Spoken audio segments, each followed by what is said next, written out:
যাই হোক, আমরা এখন ঘটনায় চলে যাব সরাসরি। আমাদের সঙ্গে প্রথমেই যে গেস্ট, মানে এখন দেখতে পাচ্ছি যে মানে বেশ কয়েকজন গেস্ট আমার সামনে বসে রয়েছেন, তাদের সাথে কথা বলবো। আচ্ছা, আপনার নামটা একটু বলবেন? আমি আদনান। ওকে। আমি বিডার 1 নম্বর গেট থেকে এসেছি। হুম। আচ্ছা, আদনান কেমন আছেন? তো ভালো ভালো আছেন? ওকে। তো আদনান, আপনার কাছে আমি একটু আগে আপনি বেশ কিছু ঘটনা শেয়ার করছেন। আমার মনে হচ্ছে যে এই ঘটনাগুলো সবাই শুনলে বেশ বেশ ভালোই লাগবে সবার কাছে। তো কোথায় ঘটেছিল যেন আপনার ঘটনাটা? এখন থেকে 4-5 মাস আগে ঘটনাটা ঘটে বিডার 1 নম্বর গেট। মানে আপনার নিজের বাড়িতে? হ্যাঁ, নিজের বাড়িতে, আমরা যে বাসায় ছিলাম সেই বাসায় কি হয়েছিল? সেই বাসায় ফার্স্ট যেদিন আমি বুঝতে পারি যে কিছু একটা আছে এখানে, সেদিন রাত্রে ফার্স্ট। ওকে। শীতের সময় আমি ঘুমাচ্ছিলাম। আচ্ছা। রাত্রে খাটে শুয়ে আছি। রাত 2টা থেকে 2:30 বাজে ওই সময়। আচ্ছা। হঠাৎ করে আমার ঘুমটা ভেঙে যায়। কেন ভেঙে যায় বলতে পারি না, কখনো ভাঙে না। সেদিন হঠাৎ করে আমার ঘুমটা ভেঙে যায়। তখন আমি যেদিকে ফিরে ঘুমাচ্ছিলাম তার পিছন সাইডে ছিল, মানে আমার রুমে যে সোফাটা ছিল সেটা ছিল আমার সম্পূর্ণ পিছন সাইডে। ওকে। তখন কেন যেন আমার মনে হলো যে আমার সোফার উপর কেউ একজন বসে আছে। আচ্ছা। তখন আমি ঘুরে তাকালাম, দেখার পরে আমার শরীরে সম্পূর্ণ পশম দাঁড়িয়ে গেল, যে দেখলাম একটা বিড়াল সম্পূর্ণ কালো। আচ্ছা। সোফার উপর বসে আছে। এবং আমি যে হঠাৎ করে চমকে তার দিকে তাকিয়ে আছি, তাতে তার সম্পূর্ণ কোনো প্রকার ভয় বলতে কোনো কিছু ছিল না। সাধারণত একটা বিড়াল যখন একটা মানুষকে দেখে বা মানুষ লড়াচড়া করে একটা বিড়ালের সামনে, তখন বিড়াল ভয় পায় বা চেষ্টা করে, অনেক সময় সরেও না, সেটা আলাদা কথা। বাট হঠাৎ করে এত রাত্রে ঘুম ভেঙে ওঠে একটা। আর আমাদের ঘরে বিড়াল ঢোকার মতো তেমন কোনো জায়গা নেই। তারপরে বিড়ালটাকে দেখার পর আমি প্রচন্ড ভয় পাই। আর সেদিন আমি মাঝখানে একটা কথা বলবো, যারা মনে করছেন যে বিড়াল দেখার এইখানেই ঘটনাটা শেষ, তারা ভীষণ ভুল করছেন। আমি বলবো যে ঘটনাটা মন দিয়ে শুনতে। আচ্ছা, এরপর কি হলো? তারপর যেটা হলো, আমি প্রচন্ড ভয় পাওয়ার পর কম্বল দিয়ে আমার মাথাটা আমি ঢেকে সম্পূর্ণ দোয়া কালাম যা ছিল আমি সম্পূর্ণ আমার মাথায় যা আসছে তাই করছি, মানে ভয় এড়ানোর জন্য। আচ্ছা। তারপর একসময় আমি ঘুমিয়ে পড়ি। সেদিন আর কোনো প্রকার সমস্যা হয় না। তারপর যেটা হলো যে তার 2 থেকে 3 দিন পরেই যে আমার রুমের পরেই ডাইনিং রুম, তা ডাইনিং টেবিলে বসে কেউ খাওয়া দাওয়া করলে, পানি ঢাললে, চেয়ার নাড়ালে যেরকম আওয়াজ হয় ঠিক সেরকম আওয়াজ পাচ্ছিলাম। তখন আমি মনে করছি হয়তো বা কেউ খাচ্ছে, কিন্তু এত রাত্রে কে খাবে? তখন বাজে 1টা কি 1:30 বাজে। তখন আমি ডাইনিং রুমে যাই। দরজা খুলে যাওয়ার পর দেখি না, সম্পূর্ণ কেউ নেই, খালি রুম। আর চেয়ার টেবিলও ঠিক আছে, কোনো নড়াচড়া নেই। তাহলে আওয়াজটা কোথেকে আসলো? রাইট। আমি একা ছিলাম বলে ভয় পেয়েছি। তখন আমি আবার আমার রুমে ফিরে যাই। পরের দিন আম্মুকে বিষয়টা শেয়ার করলাম। তখন আম্মু বললো হয়তোবা ঘুম থেকে উঠছিস তো, হয়তোবা সমস্যা হতে পারে। আচ্ছা। তার 1-2 দিন পর আম্মু নিজে আমাকে বলছে যে তুই কি রাত্রিতে খাওয়া দাওয়া করিস? তখন আমি বলি কেন? না, যে চেয়ার টানে, পানি ঢালে, প্লেট নড়াচড়া করে, গ্লাস নড়ে, এরকম আওয়াজ পাই। তখন আমি আম্মুকে বললাম যে বাসায় তো আপনি আর আপনার মা ছাড়া আর কেউ থাকেন? হ্যাঁ, না, আমার বোন থাকে আম্মুর সাথে। আচ্ছা। আর আব্বু মাঝে মাঝে বেশিরভাগ সময় বাইরে থাকেন। ওকে। তারপর আম্মু এই বিষয়টা বলার পর আম্মুকে বললাম যে আমি তোমাকে আগেই বলেছি যে হয়তো বা কিছু একটা সমস্যা হতে পারে। তখন আম্মুকে বলার পর আম্মু বলল আচ্ছা ঠিক আছে, দেখি কি হয়। তার কি এরকম প্রায় সময় আওয়াজ। তারপর আম্মু যে সময় ঘরে একা থাকে তখন একটা ডাক, আমার আব্বুর ভয়েসে বলে যে আমার আম্মুকে ডাকে, এদিকে আসো। আচ্ছা। এরকম হওয়ার পর আম্মু হঠাৎ করে চমকে যায়, যে আমাকে বলে যে কয়েকদিন বলছে আমাকে যে এরকম এরকম সমস্যা হচ্ছে। আচ্ছা। তার এক সপ্তাহের মধ্যে একদিন রাতে আমি স্বপ্নে দেখি যে আমি যেখানে শুয়ে আছি আমার খাটটা একটু বড়, 2-3 জন শোয়া যাবে এরকম। আচ্ছা। তা আমি মাঝখানে শুয়ে আছি, যে আমার ডানে একজন এবং বামে একজন শুয়ে আছে। তো আমি স্বপ্নে দেখি। স্বপ্নে দেখছেন? Okay fine. স্বপ্নে দেখার পর যে আমার ডান সাইডে যে ছিল সে আমাকে বলছে যে তোরা চলে যা। আচ্ছা। তারপর আমি স্বপ্নে ভয় পেয়ে গেছি অনেক। তারপর বাম সাইডে যে ছিল সে বলতেছে যে থাকলে ভালো হবে না। আচ্ছা, ঠিক আছে। ওকে। তারপর যেটা হয় যে সেদিন স্বপ্নে আর কোনো সমস্যা হয়নি, অতটুকুই, এইটুকুই মানে স্বপ্ন, পুরো ব্যাপারটা এইটুকু। ওকে। তারপরের দিন সকালে আমি আম্মুকে বিষয়টা বলি। তারপর আম্মু পাশের ফ্ল্যাটে বিষয়টা শেয়ার করে যে ছেলে হঠাৎ করে স্বপ্ন দেখে এবং বাসায় ওইরকম সমস্যা হচ্ছে, আওয়াজ হয়, আমি প্রায় সময় আমাকে ডাকে। তারপর যেটা হলো যে পাশের ফ্ল্যাটের মহিলা আর কি আন্টি বললো যে আপনারা কি জানেন না যে আগের ফ্যামিলি কেন চলে গেছে, বাড়ির আপনাদের কি কিছু বলেনি? তখন আম্মু প্রশ্ন করলো কেন, বললো যে তারাও তো এরকম অনেক সমস্যা ফেস হয়েছে, এই কারণে চলে গেছে। আচ্ছা। তখন বাড়ির লোকে বিষয়টা জিজ্ঞাসা করলো যে আসলে কি রুমে কোনো বাড়িতে কোনো সমস্যা আছে? তখন তিনি আমাদেরকে কোনো বিষয় শেয়ার করেন নাই। তার কিছুদিন পর বাড়িলার এক নাতি ছিল যে আমাদেরকে বলে যে আচ্ছা ভাইয়া, আপনারা তো জানেন আপনাদের সমস্যা হয় এখন। আমি বলি কিসের সমস্যা? তখন ও কি বললো যে আমি যে রুমটায় থাকি আর কি, সেই রুমটার নিচে নাকি বাড়ি বানানোর সময় 2টা কবর পাওয়া গেছিল। ঠিক, আপনিও তো স্বপ্নে দুজনকে দেখেছেন? জি জি। তো এটা বলার পর আমার মধ্যে এমনিতেই আগে ভয় বিরাজ করছিল, তারপর আমার ভয় আরো বেড়ে যায়। তারপরে যেটা হয় যে এই কথা শোনার পর মানে 4-5 দিন কোনো সমস্যা হয়নি। আগে সমস্যাগুলো প্রতিদিনই প্রায় হতো, 2-1 দিন পর পর যে গ্লাস নড়ছে, আওয়াজ পাচ্ছি, পানি ঢালছে কেউ একজন, কেউ কিছু খাচ্ছে এরকম। তারপর যেটা হয় যে একদিন রাত্রে, সামনে আমার এক্সাম পরীক্ষা ছিল, এসএসসি এক্সাম ছিল, আমি পড়তেছিলাম। সে সময় বাজে রাত 12:15 থেকে 16 মিনিট। পড়া শেষ করে আমি ঘুমাতে যাব। তখন যেটা হয় যে আমি খাটে শুই, ঠান্ডা ছিল বলে সম্পূর্ণ কম্বলটা গায়ে দেওয়ার পর হঠাৎ করে দেখি আমার দুই সাইডে 2 জন, সেই 2 জন যে 2 জনকে আমি স্বপ্নে দেখেছেন, তাকে এখন আপনি সামনাসামনি। তখন আমি ঘুমাই নাই, মানে কেউ মতো শুইছি, এরকম অবস্থা। তারপর যেটা হয় আমার বাম সাইড কি ডান সাইড থেকে একজন বলে যে তোরা ভালোভাবে যাবি না। এতটুকু বলার পর আমি সম্পূর্ণ সেন্সলেস হয়ে পড়ি। পরের দিন সকালে আমার প্রচন্ড জ্বর আসে। আম্মু দোয়াটা পুরো সকালে ফুটু দেয় এবং আব্বুকে বিষয়টা জানায়। তার কিছুদিন পরে আমরা বাসাটা চেঞ্জ করে ফেলি। ওকে। এবং এই সমস্যাটা শুধুমাত্র ওই বাসায় ছিল, আমরা যখন নতুন বাসায় আসছি এরকম সমস্যা ফেস হয়নি আমরা কখনো। ওকে। সো এইটা হচ্ছে ছিল সেই পুরনো বাসাটা, যে বেশিতে। সো তারপরে আপনাদের বাসাটা আপনারা চেঞ্জ করতে বাধ্য হন এবং আপনারা সেই বাসায় আর থাকেন নাই। Okay fine. তো তারপরে কি হলো, মানে এই যে এখন নতুন যে বাসায় এসেছেন সেই বাসায় কি এই ধরনের কোনো সমস্যা বা এই ধরনের কোনো প্রবলেম হচ্ছে আপনাদের? না না, সম্পূর্ণ ঠিক আছে, কোনো ধরনের কোনো সমস্যা বা কোনো ধরনের কোনো ঝামেলা এই নতুন বাসায় নাই? ওকে।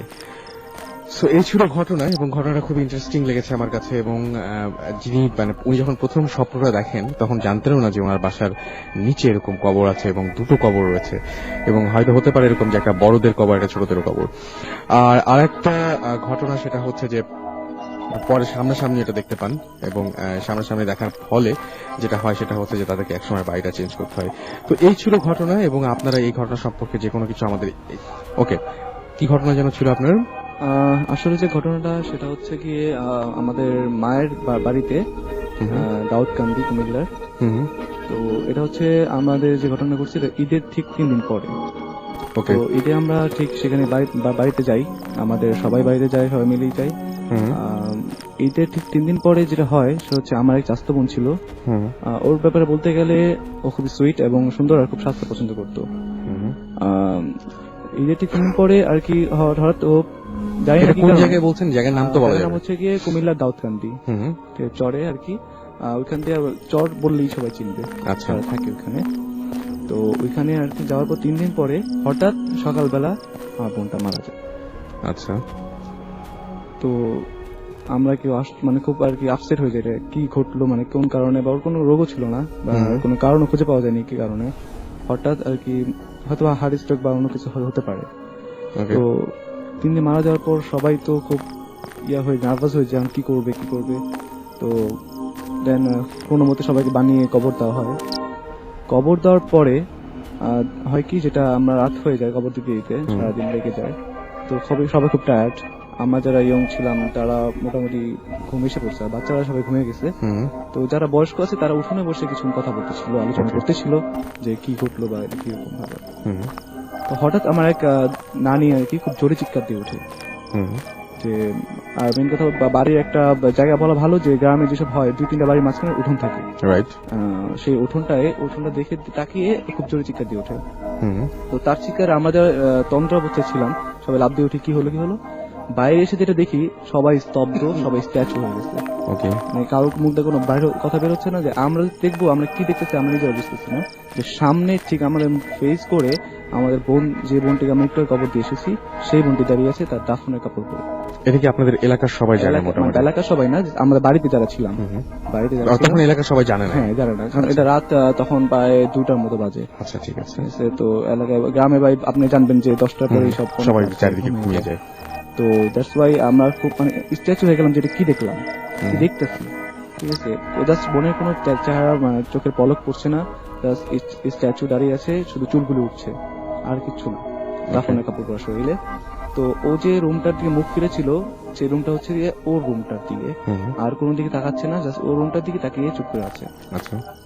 তো আমরা এটা তো আমাদের 2-3 জন মুরব্বী তারা অজ্ঞান হয়ে যায়, বাচ্চারা তো অনেক চিৎকার চেঁচামেচি করে, তো মুরব্বী থামায়। তো সারা রাত মানে রাত ফজর পর্যন্ত সে এইরকমই দাঁড়িয়ে থাকে। তো আমাদেরও আর সাহস ছিল না ওই জায়গাতে লড়বো, বাস কাউকে কি ডাকবো, কিছু করবো, মানে আমাদের স্তব্ধ হয়ে যায় আমরা সবাই। তো ঠিক ফজরের আজানের আগ মুহূর্তে দেখলাম লাস্টে আস্তে আস্তে নড়ছে, কিন্তু কারোর দিকে দেখাচ্ছে না। ওই সোজা চোখ রেখেই আস্তে আস্তে পিছন দিকে, আই মিন আপনি যদি দাঁড়িয়ে থাকেন আপনি পিছনে হাঁটতেছেন এরকম ভাবে, ঘুরে, মানে ঠিক মানে জাস্ট টার্ন করে যে আবাজে চলে যাবে এরকম না, এরকম না, পেছন দিকে সরতে শুরু যেমনি করলো, আসছে ওইরকমই যাচ্ছে, ওইভাবে যাচ্ছে, ওইভাবে একই রাস্তা দিয়ে। একই রাস্তা দিয়ে। আর টোটালি মানে পিছনে কি হচ্ছে দেখতেছেন না, কিন্তু রাস্তা ওয়ে ঠিক আছে। ওকে। যে সে যে কবরস্থানের ওয়েটা সে ঠিকই মাপ নিয়ে চলে যাচ্ছে। আর কবরস্থানটা এরকম যে আমাদের বাড়িতে সুন্দর সোজা দেখা যায়, ঠিক আছে, একটু দূরে হলেও দেখা যায়। তো ঠিক ওইখানে গেল ফজরে, আর যতটুকু চোখ যায় দেখলাম, দেখার পর টোটালি আপনারা এগিয়ে যাননি? না, এগিয়ে যাওয়ার কারোর সাহস হয়নি। আচ্ছা। সবাইকে ধরে রাখছে, মুরব্বীরা সান্ত্বনা দোয়া করতেছে। তো ওই দিন যখন সবাই বুঝতে পারলাম যে কি ঘটনা ঘটছে, আর সবাই শান্ত হলাম, সবাই মুরব্বীরা বললো যে এই ঘটনা কাউকে বলার দরকার নেই, যেহেতু অনেক বড় একটা বিষয় ঘটে গেছে, আর এটা বললে কেউ বিশ্বাস করবে না, এলাকায় একটা দুর্নাম ছড়িয়ে যাবে। তো যাই হোক, প্রথম দিন আমরা কিছু বললাম না, যা যেভাবে আছি সেভাবে চললাম। প্রথম দিন মানে কি এই ঘটনা কি আবারও ঘটলো? হ্যাঁ, বললে এর পরের দিনে ঘটলো, এমনকি পরপর 3 দিনই ঘটলো ঘটনাটা, ঠিক একইভাবে। সামহাউ। আচ্ছা, মানে খবরটা কেউ একজন পায় তারপরে সবাই জানে নাকি? মানে না, প্রথম দিন যে বিষয়টা যে সবার সামনে হয়েছিল, সবাই বাইরে বসেছিল। দ্বিতীয় দিন সবাই অ্যালার্ট ছিলাম, আচ্ছা, যে এরকম কি হয় কিনা দেখার জন্য। আচ্ছা। যে এমনকি বাচ্চারা যারা তারাও শুনছে, হালকা পাতলা তারাও ঘুমায়নি, ঠিক আছে। ঠিক এরকম দেড়টা কি হবে কি 2টা, ঠিক আবার মানে আমরা কোথাতে আসতে দেখতেছি না, বাট উদয় হয়ে যাচ্ছে আমাদের চোখের সামনে, ঠাস করে লাস্টে এসে পড়ে, ঠিক উঠোনটা মাঝখানে দাঁড়িয়ে থাকে, যে আসতেছে আমরা তার দেখতে পাচ্ছি না। আচ্ছা, এরপরে তারপরে তৃতীয় দিন সেম একই কাহিনী। তো সেম একই কাহিনী হওয়ার পর আমাদের যারা মুরব্বীরা আছে অনেকেই টায়ার্ড, মানে খুব অসুস্থ হয়ে যায়, আমরা বাচ্চারা খুব অসুস্থ, কি হচ্ছে দিন দিন। তো মুরব্বীরা খুব বলতে চাননি কাউকে, তাও এলাকার যারা গণ্যমান্য ব্যক্তি আছে তাদের নিয়ে একটা শালা পরামর্শ বসে, হুজুর আছে, হুজুরকে ডাক দেয়, এবং তখন তো গ্রামের সবাই জেনে যায়। হ্যাঁ, এবং আপনি শিওর যে এখনো যদি গ্রামে যে কেউ এই ঘটনাটা বলে তাহলে সবাই বলতে পারবে? জি, শিওর। ওকে, ফাইন। তো এখন হচ্ছে যে মুরব্বীরা জেনে যায়, হুজুররা জানে, তো হুজুরা বলে ঠিক আছে আমরা তাহলে আজকে 3-4 জন মিলে কবরস্থানে যাবো। আচ্ছা, কবরস্থানে যাবো, আমরা দেখবো কি হয়। তো দ্যাটস ফাইন। তারা বিষয়টা নিয়ে এক্সারসাইজ করতেছে। তো তারা চলে গেছে ওখানে কবরস্থানে। তো আমরা আর কি, আর কেউ আমাদের বলছে যে আপনার গেট বন্ধ করে, জানা বন্ধ করে ঘরে থাকবেন, তো বের হবেন না, ঠিক আছে। আর যেটা করবেন সেটা হচ্ছে যে আপনাদের যে মেয়েটার ঘরে একটা লাল কাপড় দিয়ে রাখবেন দরজায়। আচ্ছা, ঠিক আছে। তো সেটা করলাম। আর আমার যত ইচ্ছা থাকুক দেখার, বাট আমাদের মুরব্বী দেখতে দিল না। যাক হয়েছে।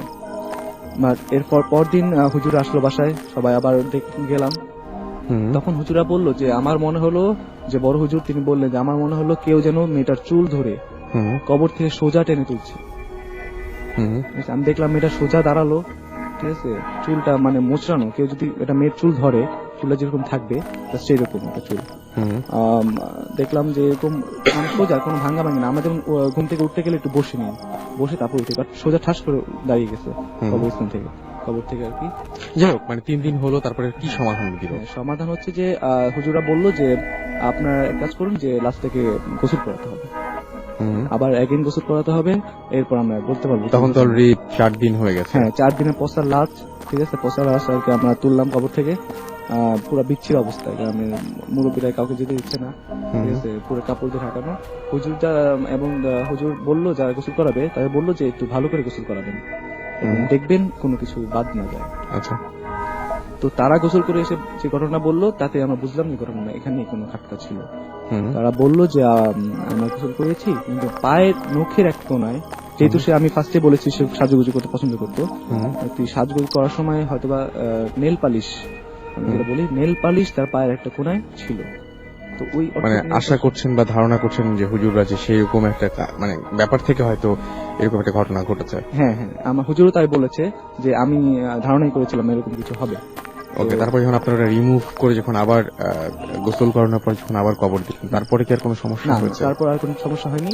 তারপর হুজুর বলছে আপনারা ওই রুমটি ইউজ করবেন না। এখন কি আপনারা সেই রুমটা ইউজ করেন না? ওই রুম ইউজ করেন না, ওই রুমটা এখন ভেঙে ফেলা হয়েছে। এখন আর কোনো সমস্যা। এবং এটা এই এলাকার সবাই জানেন? এলাকার সবাই জানে। সবাই জানেন। নাম বলতে পারবেন কি নাম ছিল? নাম আমার জানার মতো ওটা হচ্ছে ওই জায়গাটার নামই হচ্ছে কি চর, বালু চর। না, তা বলছি না, আমি বলছি যে আপনার যে যার কথা বললেন, আপনার সেই আত্মীয়র নাম বলতে পারবেন যিনি মারা গেছেন? মেয়েটির নাম ছিল রিমি। আচ্ছা, বোনটার নাম মারা গেছেন। ওকে, যাই হোক, মানে অনেক কিছু অদ্ভুত, অনেক কিছুই ঘটে মানুষের জীবনে। আপনাদের নিশ্চয়ই এরকম ঘটনা রয়েছে, যে ঘটনাগুলো রয়েছে সেই ঘটনাগুলো আমাদের সাথে আপনারা ইচ্ছা করলে SMS এর মাধ্যমে শেয়ার করতে পারেন। এবং এই মুহূর্তে আমাদের সাথে তার কাছে আমরা চলে যাব, তার একটা ঘটনা আছে একদম নিজের সাথে ঘটে যে ব্যাপারটা। কি নাম আপনার? আমার নাম নোমান আলী। নোমান আলী, আপনি রেগুলার কিছু সমস্যা ফেস করেন যেটা আমরা জানি। হ্যাঁ, তো মানে ভয়াবহ কোনো একটা দিনের কথা বলেন। এটা ছিল 2010 এর ডিসেম্বর। আমি আমার লেখাপড়া শেষ করে ঘুমোতে যাচ্ছিলাম। সেদিন একটু রাত দেরি করে ঘুমিয়েছিলাম, রাত 12টার দিকে। আমি ফার্স্ট টয়লেটে যাই ফ্রেশ হওয়ার জন্য। দেন অনেকক্ষণ চিন্তা ছিল, কাল পরীক্ষা, কি করব। আমি ফ্রেশ হয়ে বের হলাম। ফ্রেশ হয়ে বের হওয়ার সময় একটা জিনিস যেটা ঘটে, একটা আয়না আছে। তো ফ্রেশ রুম থেকে বের হওয়ার পরেই সবার প্রথমে আয়নাটার চেহারা যায়। আচ্ছা। তো আমি যখন যাচ্ছিলাম, আয়নাটা ক্লোজ করছিলাম, তখন আমার কেন যেন মনে হলো আয়নাটায় আমার চেহারাটা একটু গম্ভীর ছিল। আচ্ছা, আই ডোন্ট নো। আপনি আমাকে অন্য একটা ঘটনা বলেছেন, আমি সেই ঘটনাটা জানতে চাচ্ছি। হ্যাঁ, সেটা আমি আসতে যাচ্ছি, এটা তার প্রিভিয়াস অংশটুকু।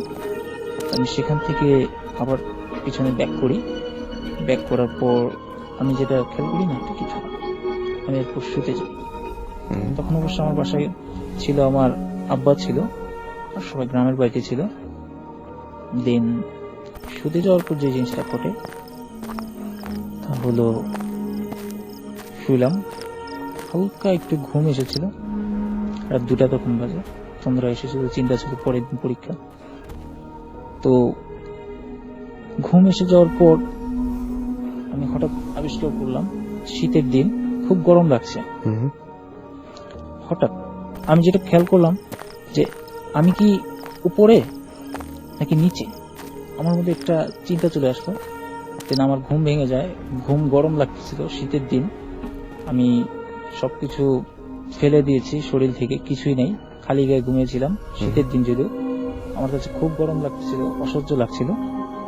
আমি উঠে যে জিনিসটা ফেস করলাম যে আমার ফ্যান, সিলিং ফ্যান আমার বডি টাচ করছে প্রায়। আমি আশ্চর্য হয়ে গেলাম, এটা কিভাবে সম্ভব? আসলে কি আমি সিলিং ফ্যানের কাছে না, সিলিং ফ্যান নিচে নেমে এসেছি। ওকে, দ্যাটস রাইট। আমি তখন নিচের দিকে অনেকক্ষণ চিন্তা করলাম যেটা কি হতে পারে। আমি উঠে বসলাম, উঠে বসার সাথে সাথে ছাপ করে একটা আওয়াজ হলো। আওয়াজ হওয়ার সাথে সাথে আব্বু উঠে আসলো, যে কি হয়েছে কি হয়েছে কি হয়েছে। আমি বললাম যে এই ব্যাপার। আব্বু বললাম যে কিছু না, এরকম, এটা কিছুই না। আমি জাস্ট দোয়া দরুদ করে আমাকে ফু দিয়ে, আপনি বলেছেন আপনার বাসার সবাই দেশের বাড়ি চলে গেছে। হ্যাঁ, জাস্ট আমি আর আমার ফাদার ছিলাম। আমার ফাদার অন্য রুম শেয়ার করছিল, আমি আরেক রুম শেয়ার করছিলাম। তো আমার So, আপনি উপরে উঠে গিয়েছিলেন। এর পিছনে একটা কারণ আপনি আমাকে বলেছিলেন, সেটা হচ্ছে যে আপনাদের ফ্যামিলিতে কোনো একটা ঝামেলা আছে। সেটা কার সাথে? সেটা আমার মায়ের সাথে সমস্যাটা হয়। তবে আমরা যে বাসাতে ছিলাম রিসেন্টলি, সেটা আমরা চেঞ্জ করেছি, নিজেদের একটা বাসায় চলে গেছি। তো ওই বাসাটায় যারাই ছিল তাদের ওই এরকম ফ্ল্যাটটা, সমস্যা আছে। আমরা সর্বোচ্চ ফ্লোরে ছিলাম। ওকে, থ্যাংক ইউ সো মাচ। আপনাদের ঘটনাগুলো আমি শুনি এদের কাছে। আপনার নামটা একটু বলবেন প্লিজ। জি, আমার নাম হচ্ছে doctor Shihab, also known as doctor Zubair Noor. Okay, আমি এসে আমাদের সাথে আরো অনেকজন আছেন। আমরা ওখানে ওই মাইক্রোফোনটাও অন আছে, আপনার একটু যদি পরিচয় করে দিতেন। আমি ওয়াসেক, আর আমার সাথে আছেন হ্যালো এভরিওয়ান, আমি ডক্টর মারুফ হোসেন। ওকে, সো আমরা আজকে বিভিন্ন বিষয় নিয়ে কথা বলবো এবং সেই সমস্ত বিষয়গুলো উঠেও আসবে একে একে। সো আমাদের আগে শুনি যে কোনো এক্সপিরিয়েন্স আছে কিনা কারো। হ্যাঁ, কারো কোনো এক্সপিরিয়েন্স হয়েছে কিনা, বা রিসেন্টলি কোনো এক্সপিরিয়েন্স, ভয়াবহ কোনো এক্সপিরিয়েন্স হয়েছে কিনা কারো। রিসেন্টলি বলতে this was a few months এগো। আমার একটা মামা আছেন, উনি হাটাজারিতে থাকেন। আচ্ছা, হাটাজারিদের চিটগং ইউনিভার্সিটির কাছে। দিস ইজ বেসিক্যালি ফুট হিলের কাছে, মানে একটা পাহাড়ের কাছেই ওনাদের বাসাটা। ওকে। তো আমার নানু যিনি ছিলেন, she died a few years ago. তো মামা ওই বাসায় একলাই থাকেন আর কি। আমরা আরো ভাই বোন আছেন, বাট উনি চিটগং ওখানে একলাই থাকেন। ওকে। উনি আমাদেরকে বেশ কয়েকদিন এরকম বলছিল যে ওনার অনেক ধরনের এক্সপিরিয়েন্স হয়, অনেক কিছু উনি ফিল করে, অনেক সমস্যা। তো একটা কাহিনী যেটা ছিল যে উনি হঠাৎ খুব ফিল করতেন যে আশেপাশে অনেক মানুষ আছে।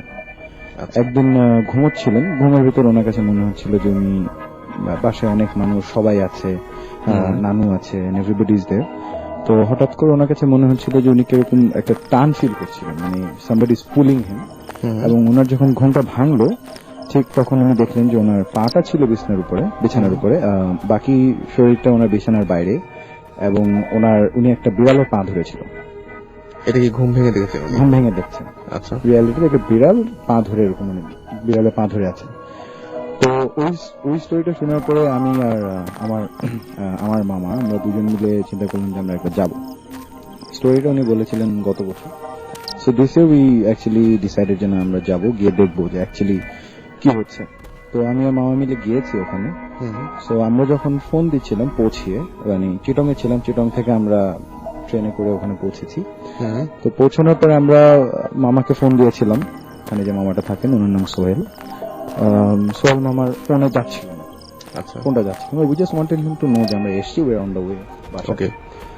সো আমরা গেলাম, বিকজ আমরা বাসাটা চিনি। সো আমরা যাচ্ছি, রিক্সা করে গেলাম। রিক্সাওয়ালা একটা পর্যায়ে বলল আমি আর যাবো না, আপনারা হেঁটে যান, কাছেই। সো তখন ছিল মোটামুটি সন্ধ্যা 7:30। আমরা তখন গেলাম। বাসাটা কিন্তু বেশ বড়, সামনে বেশ জায়গা আছে, একটা ছোট পুকুর আছে ওখানে। তো আমরা গেটটা দেখলাম যে খোলা। সো উই ওয়েন্ট ইন, ভিতরে ঢুকলাম। ভিতরে ঢুকে আমরা হেঁটে যাচ্ছি, এবং আমাদের কাছে মনে হচ্ছে যে বাসার ভিতরে মানুষ আছে। আচ্ছা, মানে when you go somewhere, আপনার কাছে কিন্তু বুঝতে পারেন যে একটা বাসার সামনে গেলে বাসায় মানুষ আছে নাকি বাসায় মানুষ নেই। So আমরা উই কুড ফিল যে বাসায় মানুষ আছে। আমরা গেলাম।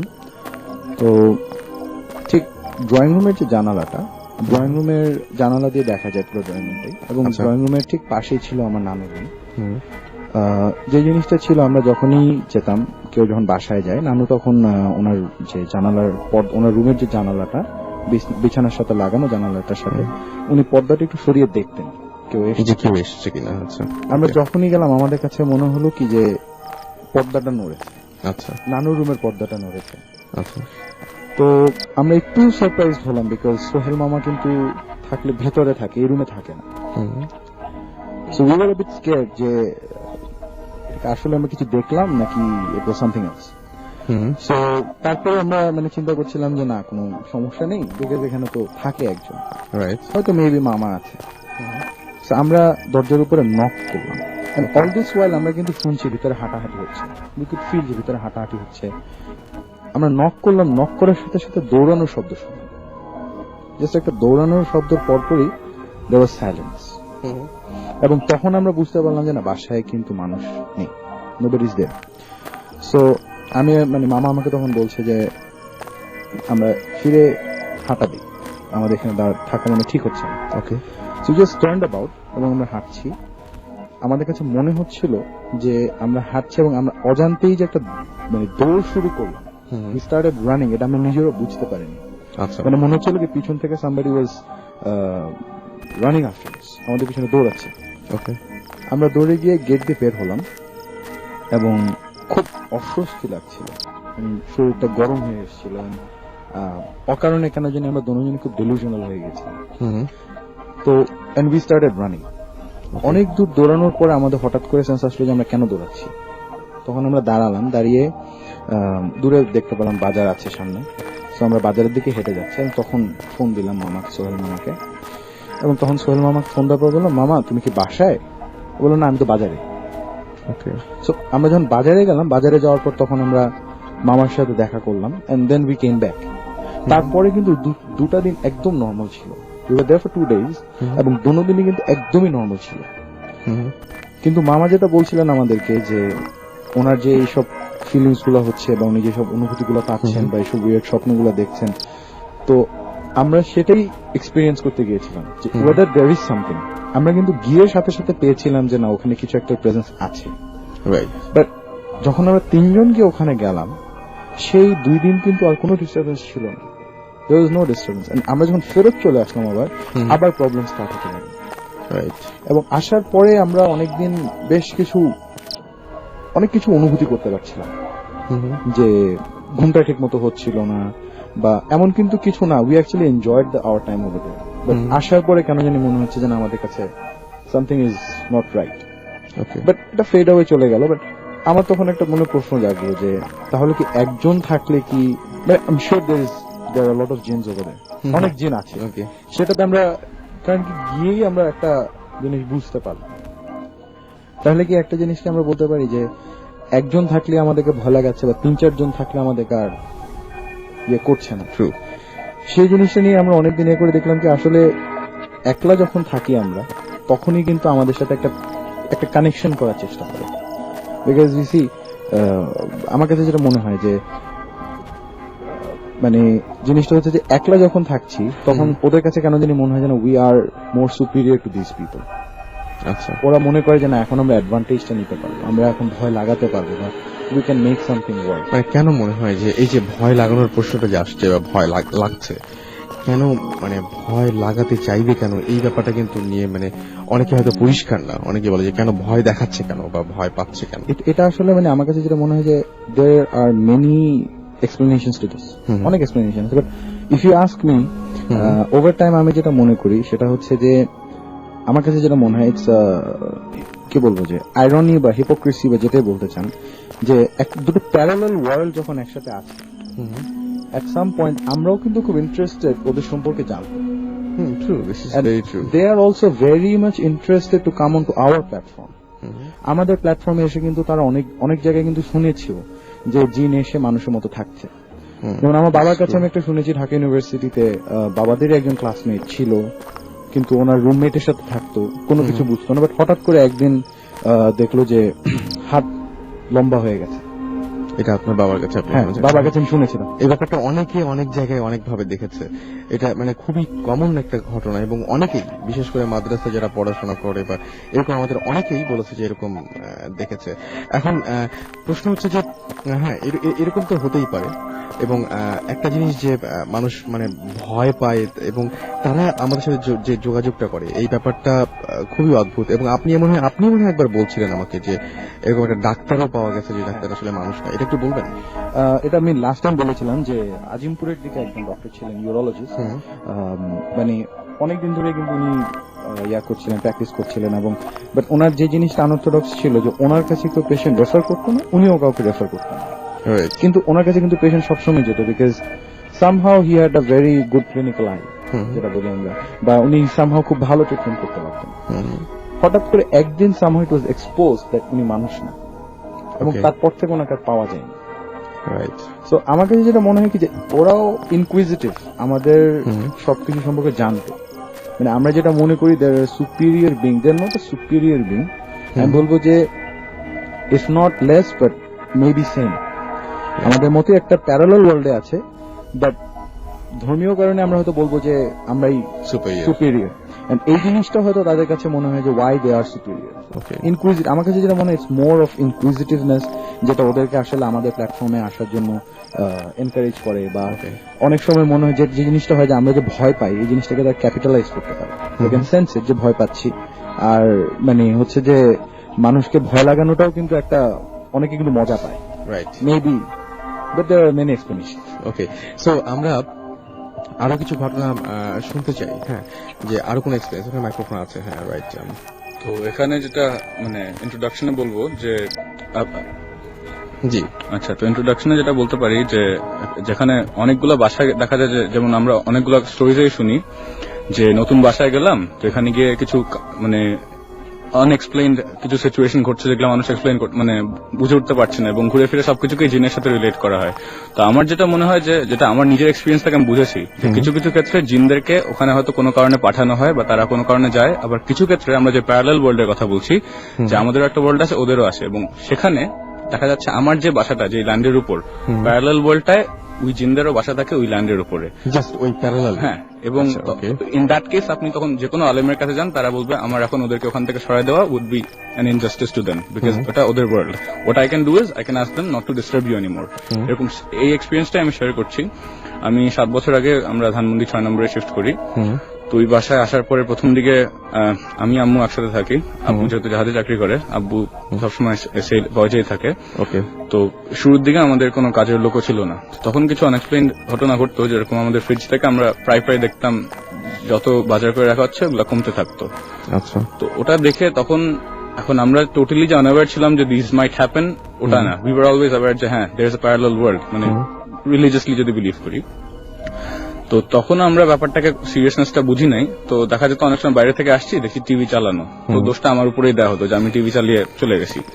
তো একবার যেটা হয় যে তারপরে কয়েকদিন পরে আমাদের আমরা 2 জন কাজের লোক আসলো, তারা তখন আমরা বাইরে গেলে দেখা যেত ওরা থাকতো বাসায়। তো আমরা এসে দেখছি যে 2 জনই মোমবাতি জ্বালিয়ে বসে আছে, মানে ওদের বিলিভ যে মোমবাতি থাকলে আপনাকে কেউ কিছু করবে না। ব্যাপার কি বলে, ভাইয়া আপনি কি টেলিভিশন চালিয়ে গেছিলেন? আমি বলি আমি তো আজকে টেলিভিশন দেখি নাই। তখন বলছে যে আমরা কাজ করছিলাম, হঠাৎ করে আমরা আওয়াজ পাচ্ছি, তো আমরা বের হয়ে এসে দেখি যে টেলিভিশন চলছে। তো তখন আমরা এত ভয় পাইছি যে আমরা আর কাজ করতে পারছি না, আমরা তখন থেকে এখানে বসেই আছি আপনার জন্য। আচ্ছা। তো তখন বি ফিগার্ড যে হ্যাঁ there is something wrong with this house. তো তখন যেটা হয় যে আমাদের ঠিক পাশের বাসাতেই, মানে 1 বিঘা জমির উপর 2টা বাসা আর কি, তার মধ্যে একটা হচ্ছে আমাদের বাড়িওয়ালার বড় ভাইয়ের, আর বাড়িওয়ালা আর তার অন্য ভাই বোনের মিলে একটা বাড়ি বানিয়েছে। তো ওইখানকার যে কাজের লোকরা, তারা আমাদেরকে একসময় বলে যে তাদের যে সার্ভেন্টস কোয়ার্টার নিচে, ওইখানে এখন আর কোনো লোকজন থাকতে পারে না, বিকজ তারা যখন রাতে থাকে তারা মানে কেউ ঘুমাতে পারে না, এত আওয়াজ করে তাদের টিনের ছাদে, মানে হাঁটাহাঁটি, একবার এই ফেলছে, ইট মারছে, এই করছে, এরকম একটা। তো একটা সিচুয়েশন লাইক দিস আমরা তখন ঠিক বুঝে উঠতে পারছিলাম না যে কি করব। তো যেটা হয় যে কোইন্সিডেন্টলি তখন আমরা বান্দরবন বেড়াতে যাই। আচ্ছা। তো বান্দরবনে আপনি ডেফিনেটলি জানেন যে ওখানে অনেকগুলো বুদ্ধিস্ট টেম্পল আছে। তো বুদ্ধিস্টরা কিন্তু, বুদ্ধিস্ট যারা মঙ্ক, তারা কিন্তু মানে অনেক স্পিরিচুয়ালি ডেভেলপড হয়ে যায় এট সাম পয়েন্ট। ওকে। তো যেটা হয় যে এরকম একজন ছিলেন যিনি ঢাকা ইউনিভার্সিটি থেকে পাশ করে গেছিলেন, এবং উনি খুব মানে নর্মাল লাইফ লিড করতেন এক সময়, বাট উনি ওনার লাইফের ডিফারেন্ট সিচুয়েশনে উনি ultimately he left everything and became a monk. এখন হি ইজ ভেরি ডেভেলপড। তো সে আর কি আমার আম্মুর সাথে ইউনিভার্সিটিতে পড়তো। তো he is more of a family friend. আমার আব্বু আম্মু বিয়েতে আসছেন, আমি তার সাথে দেখা করতে গেছি। তো it was a Friday and that was his day, যখন সে সব লোকজনের সাথে মিট করে।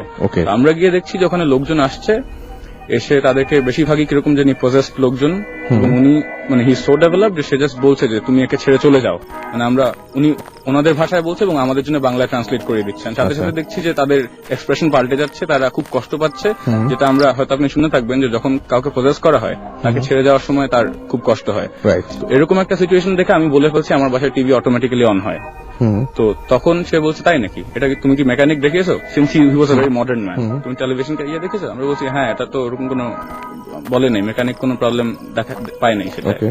তো বলছে ঠিক আছে আমি দেখছি। তারপর একজন মহিলা আসলো, তাকে বললো দেবীকে ডাকো। তো দেবী হচ্ছে দ্য ইন্টারপ্রেটার, যে আপনার আমাদের ডাইমেনশন আর ওদের ডাইমেনশনের মধ্যে একটা ইয়ে করে দেয়। তো ওই মহিলা কিছুক্ষণ কি জানি বিড়বিড় করা শুরু করলো, মানে কিছু মন্ত্র টাইপের কিছু করলো বোধহয়। আমি টোটালি লস্ট তখন যে কি হচ্ছে এখানে। স্বাভাবিক। তো কিছু করার পরে তারপর তারও ভয়েসটা চেঞ্জ হয়ে গেল, and then she started speaking with the monk আর কি। ওকে।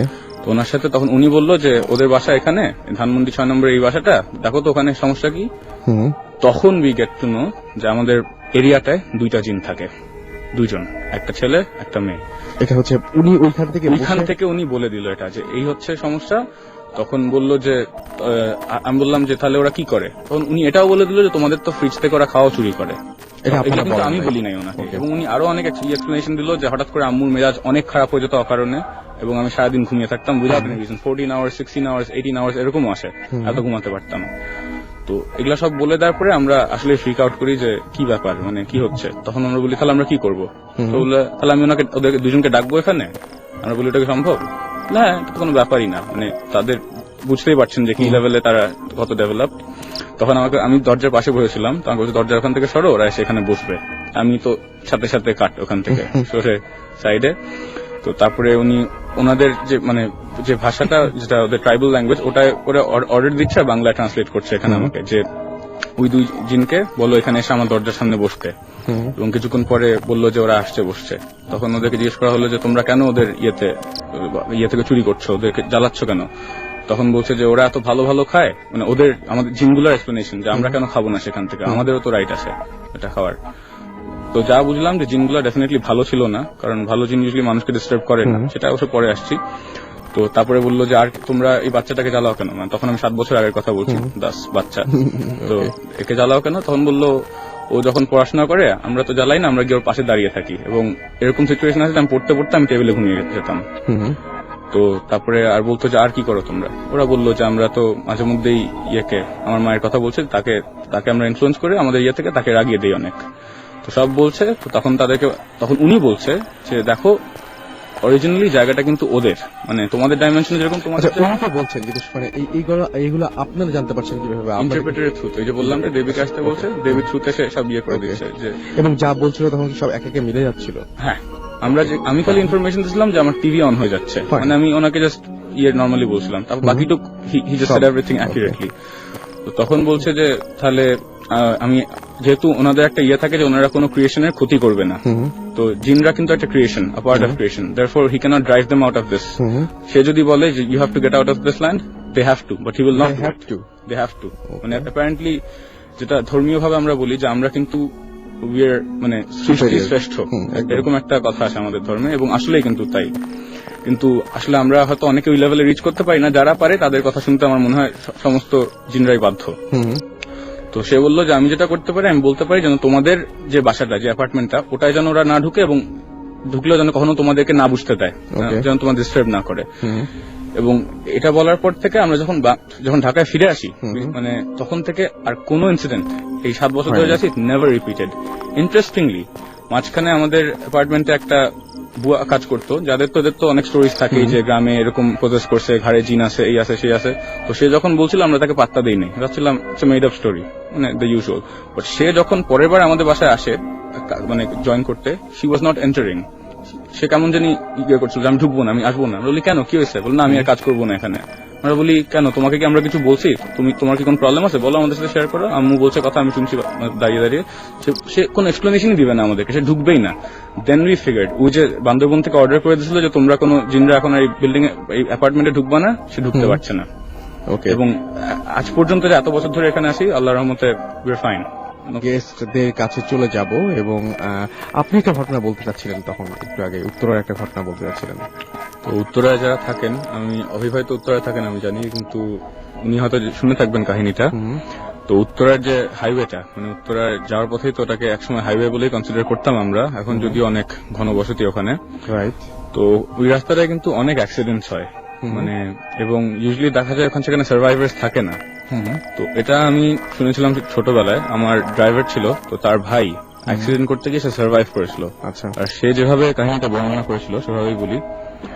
তো তারা নাকি মানে বোধহয় খুব রাতে কোনো দাওয়াত থেকে বা কোথাও থেকে ফিরছিল, খুব জোরে গান চালিয়ে তারা হাই স্পিডে ফিরছিল ওখান দিয়ে। আচ্ছা। তো ড্রাইভার চালাতে চালাতে এট ওয়ান পয়েন্ট সে দেখছে যে রাস্তার দুপাশ থেকে সাদা বোরখা টাইপের, মানে এরকম টাইপ, সাদা একদম কাপড় পরা দুজন মহিলা ক্রস করে, মানে দুই দিক দিয়ে ক্রস করছেন, ডানের বামের জন যাচ্ছে ডানে আর ডানের জন বামে। তো এটা দেখে সে ক্রস করে গিয়ে সে আবার হি লুকস ব্যাক, কি দেখলাম এটা, দেন when he looks forward, তখন সে না রাস্তাটা আর কোনো করতে পারছে না, জাজ করতে পারছে না, ডানে বামে রাস্তাটার কাছে মনে হচ্ছে একা বেঁকা সবকিছু, সে কনফিউজড হয়ে গেল রাস্তাটা নিয়ে। এবং যখন এটা হয় তো সে জানে যে there is something wrong with this road, মানে এখানে নাকি শোনা কথা যে একটা মাজার ছিল এক সময়, যেটার উপর নাকি রাস্তা বানানোর সময় সেটাকে না মেনে সেটাকে ভেঙে তার উপর রাস্তা বানিয়ে দিছে। এবং ওখানে নাকি কখনো যদি কেউ ওই জায়গাটায় বেয়াদবি করে, মানে যেটা আমি বলছিলাম যে খুব জোরে হয়তো পার্টি থেকে গড নোজ হয়তো ড্রিঙ্কিং করে ফিরছিল কেউ, যাই হচ্ছিল আমি এক্স্যাক্টলি বলতে পারছি না, ফিরলে নাকি তাদের এরকম এক্সপিরিয়েন্স ইউজুয়ালি হয়।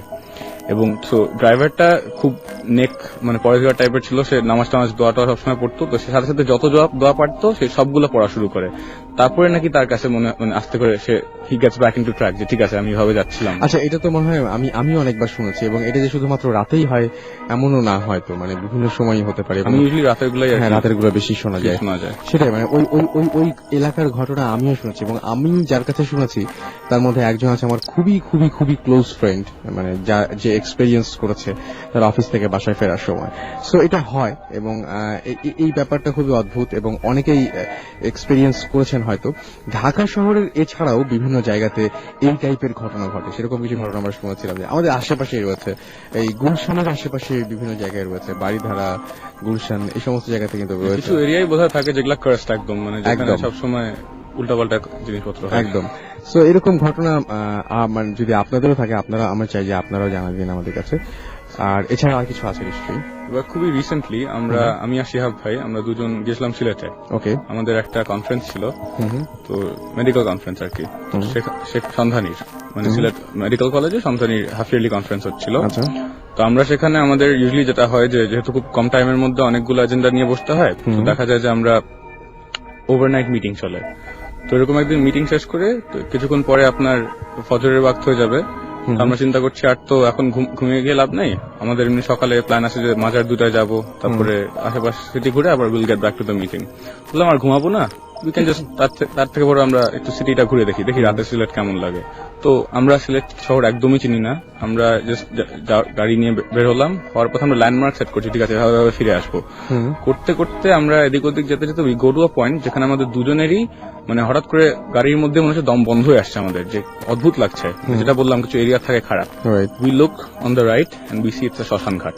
দেখে we don't take a single second, আমরা সাথে সাথে গাড়ি ঘুরিয়ে উই কাম ব্যাক।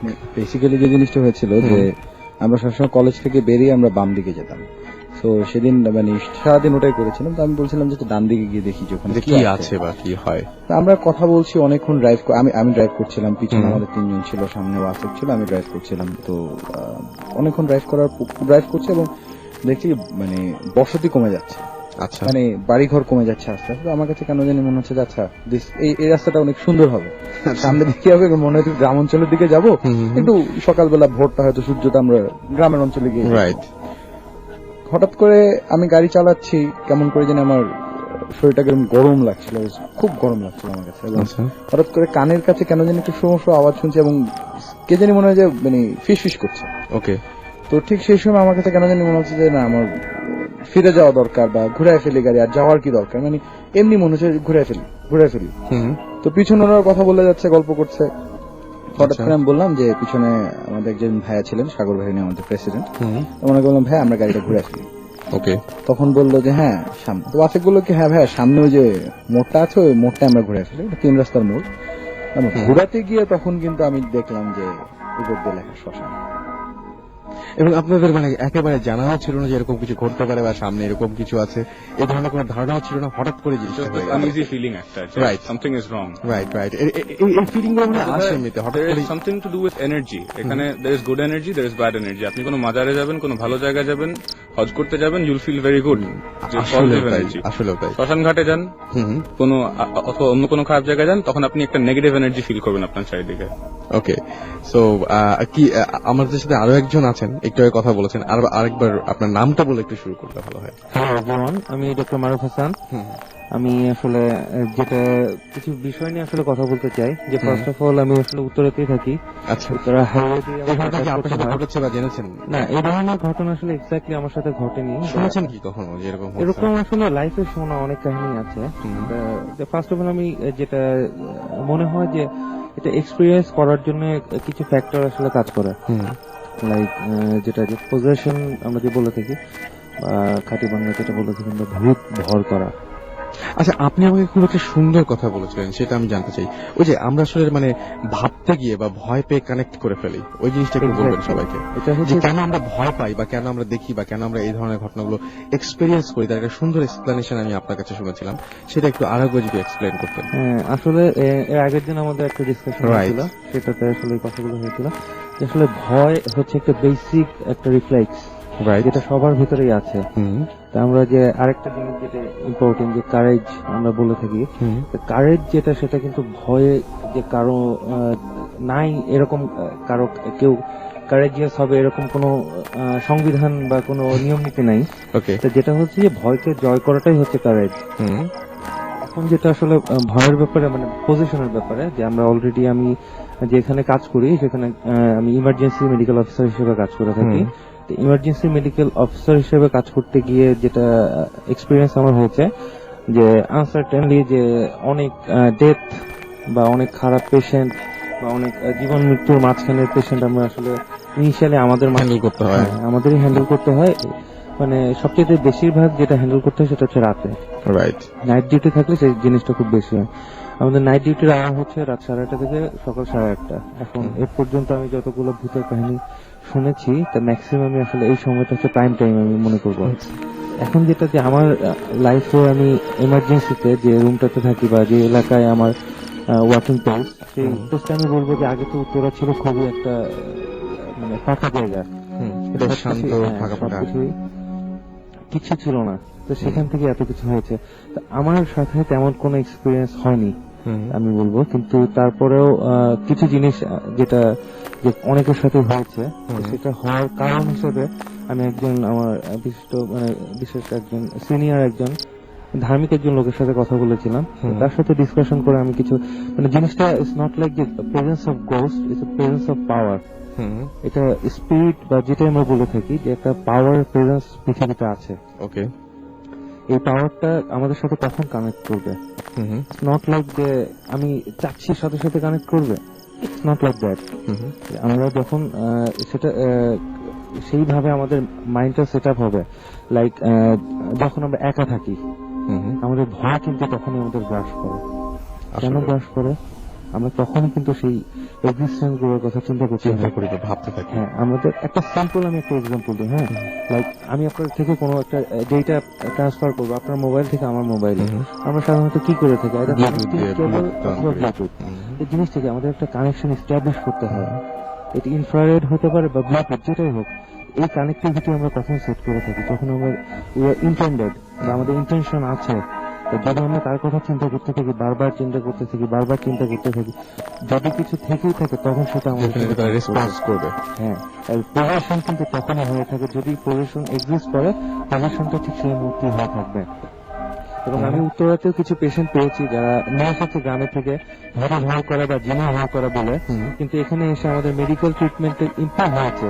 কিন্তু এটা জিনিসগুলো আসলে মেডিকেল সায়েন্সের ব্যাখ্যা তাহলে আমরা ব্যাখ্যা দিতে পারবো, কিন্তু একটা কথা আছে যে either science is too young to describe this things, মানে আপনি একটা লোক কন্টিনিউয়াসলি হয়তো মার খাচ্ছে, আপনি মার খাওয়ার পরে হয়তো ব্যথা যেটা হয় সেই ব্যথাটা কমিয়ে দিতে পারবেন, কিন্তু মার খাওয়াটা বন্ধ করতে মার পারবেন না। খাওয়াটা আমি বন্ধ করতে পারবো না। আমি হয়তো আপনার হাতে নেই।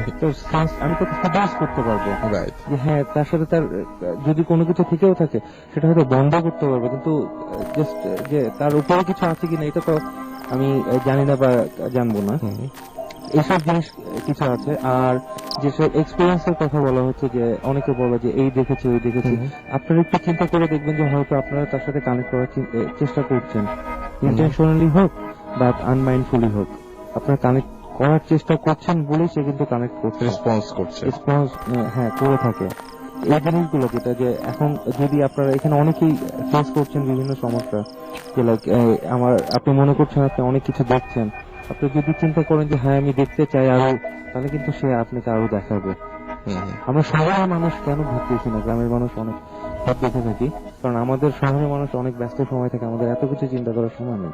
একটা গ্রামের গৃহবধূ যখন সারাদিনের কাজ শেষ করে যখন এই সন্ধ্যাবেলায় তার চিন্তা করতে থাকে, এমনি তার মাইন্ড কেমন যেন ফাঁকা ফাঁকা লাগছে, হ্যাঁ, কি যেন exactly. হচ্ছে, এরকম ধরনের একটা ঘটনা ঘটে। সো হ্যাঁ জি প্লিজ। এখানে আমরা কানেকশন নিয়ে যেটা বলছিলাম যে আমাদের সাথে যে কানেক্ট করার ব্যাপার, তো এটা অনেক পুরান, মানে ছোটবেলা থেকে হয়তো অনেকে শুনে থাকবেন যে নিশির ডাক বলে একটা জিনিস থাকে, মানে গ্রামের দিকে স্পেশালি শোনা যায়। তো এটা যে শহরে শোনা যায় না তা বলবো না, যে বলা হয়, মুরব্বীরা বলেন যে রাতের বেলা যখন তুমি একা আসো বা ঘুমাতে যাচ্ছ বা হয়তো ঘুম ভেঙে গেল রাতে, কখনো যদি তোমার নাম শোনো, তোমাকে কেউ ডাকছে, রেসপন্ড করবে না সেটাই। তো ওখানেই ব্যাপারটা যে আমাদের যে কানেকশন হবে, মানে তাহলে কি হচ্ছে, আমরা যখন রেসপন্ড করছি তার মানে কি একটা কানেকশন এস্টাবলিশ হয়ে যাচ্ছে, তখন নাকি যেই জিন বা যেই খারাপ সত্তাটাই আমাদেরকে ডাকে বা আমাদের সাথে কমিউনিকেট করতে চায়, তাকে নাকি আর ছাড়ানো যায় না। ওকে, একটা হতে পারে, আমরা একটু আগে ডিসকাস করছিলাম যে ভয় কেন আমাদেরকে দেখায়। একটা যে খারাপ জিন যেটা থাকে তাদের হয়তো সোর্স অফ এন্টারটেইনমেন্ট হয়ে গেছে আমরা, যেটা ভয় পাচ্ছি। অথবা আরেকটা হতে পারে যে কানেক্ট করার জন্য আমরা ভয় পাচ্ছি, মানে আমরা রেসপন্ড করছি, তখন হয়তো we are getting into a certain level যেখানে দুই ডাইমেনশনের মধ্যে একটা কানেকশন এস্টাবলিশ হয়ে যেতে পারে। তো এগুলাই হচ্ছে কিছু ইন্টারেস্টিং ব্যাপার যেগুলা আমরা এখানে যারা আসি, মানে অনেকেই হয়তো এই ব্যাপারগুলোকে উড়িয়ে দিতে পারে যে দে ডোন্ট এক্সিস্ট বলে, বাট আমরা যখন এখানে আসি we experience up to a certain extent, যে কারণে আমরা we know যে এটা এক্সিস্ট, যে কারণে আমরা এখানে বসে এটা আলাপ করছি। তো না সেটা তো অবশ্যই, এবং কিছু কিছু মানুষ এক্সপেরিয়েন্স করেছে, এবং আমার কাছে যেটা মনে হয় যে মানে এরকম খুব কম মানুষ আছে রাস্তায় ঘাটে জিজ্ঞেস করলে পাওয়া যাবে যে ভাই আপনার জীবনে কি কখনোই কোনোদিন ভয় পাননি, মানে ভয় পায়নি এরকম মানুষ পাওয়া খুব মুশকিল, খুবই মুশকিল। সো হ্যাঁ থাকতেই পারে, একটা প্যারালাল একটা ওয়ার্ল্ড থাকতেই পারে, আমরা জোর গলায় বলতে পারছি না কিছু, বাট ফিরে যাচ্ছি এন্ড এক্সপেক্ট করছি আপনাদের এসএমএস এর জন্য। হ্যাঁ প্লিজ। তো আমরা বেসিক্যালি আমাদের ডাইমেনশনের সাথে অন্য ডাইমেনশনের কানেকশনের ব্যাপার বলছিলাম। তো এক্ষেত্রে আমার যদ্দূর এক্সপিরিয়েন্স, যদ্দূর জানা, যদ্দূর শোনা, এই ব্যাপারে আমি যাদের বিভিন্ন রকম এক্সপিরিয়েন্স হয়েছে তাদের থেকেও শুনেছি এবং বিভিন্ন আলেমদের থেকেও শুনেছি যে it's best for us humans to not to try and connect with another dimension. যেরকম আমরা জানি যখন কোনো বাসায় প্ল্যানচেট করা হয় খুব ঘন ঘন, ওই বাসাটা কিন্তু আলটিমেটলি তখন ওখানে কিন্তু দেখা যায় যে অনেক সময় প্ল্যানচেট করে যদি কোনো আত্মা, বিদেহী আত্মা আনা হয়, সেই আত্মাটা ওই জায়গা ছাড়তে চায় না, বা যারা হয়তো জিনকে বশ করতে চায় বা তাদেরকে যে অনেক কাজ করিয়ে নিজেদের অনেক পাওয়ারফুল মনে করা শুরু করে, before they die at some point ওই জিনগুলো কিন্তু ছাড়া পেয়ে যায়। এবং এরকম অনেক কাহিনী আমি শুনেছি। অনেকেই বলে যে মানে জাস্ট বাধা দেয়া বা বন্ধ করা, এই জিনিসগুলো না করতে বলে, যে দেখা যায় যে মানুষ জিনদেরকে বশ করে বা আটকে তাদেরকে অনেক ভাবে ইউজ করতে যাচ্ছে, কিন্তু আলটিমেটলি এট আ পয়েন্ট যখন ওরা ছাড়া পেয়ে যায় শোনা যায় তাদের ডেথ হয় হরেবল, মানে একদম না দেখার মতো।